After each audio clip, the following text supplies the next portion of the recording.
அடுத்தடுத்து தேர்தல் வாக்குறுதிகளை கொடுத்து வரும் எடப்பாடி பழனிசாமி தனது தோல்வியை ஒப்புக்கொண்டு விட்டார் என இயற்கை வளங்கள் துறை அமைச்சர் ரகுபதி தெரிவித்தார்.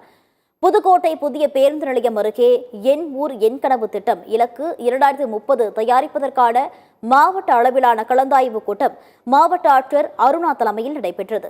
இந்த கலந்தாய்வு கூட்டத்தில் பங்கேற்ற அமைச்சர் ரகுபதி கூட்டத்திற்கு பிறகு செய்தியாளர்களை சந்தித்தார். அப்போது அவர் எடப்பாடி பழனிசாமி தனது தோல்வியை ஒப்புக்கொண்டு விட்டார் என்றும் அவர் கொடுக்கும் வாக்குறுதி அவரது ஆட்சி காலத்திலேயே நிறைவேற்ற முடியாத வாக்குறுதிகள் எனவும் சாடினார். மேலும் விஜய் திருக்குறளை கூறுவார், திருக்குறளை மொழிபெயர்ப்பார், ஆடுவார், பாடுவார், நடிப்பார். ஆனால் மக்களிடம் விஜயால் ஓட்டு வாங்க முடியாது என கடுமையாக சாடினார். எடப்பாடி பழனிசாமி தன்னுடைய தோல்வியை ஒப்புக்கொண்டு விட்டார் என்று நான் பார்க்கிறேன்.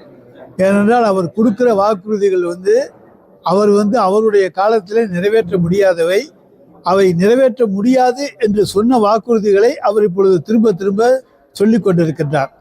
இன்றைக்கு மகளிருக்கு 2000 ரூபாய் சொல்லியிருக்கார். அன்றைக்கு மாண்புமிகு தமிழ்நாடு முதலமைச்சர் தலைவர் தளபதி அவர்கள் அன்றைக்கு 1000 ரூபாய் மகளிருக்கு உரிமை தொகை வழங்கப்படும் என்று சொன்ன நேரத்தில் என்ன சொன்னார்?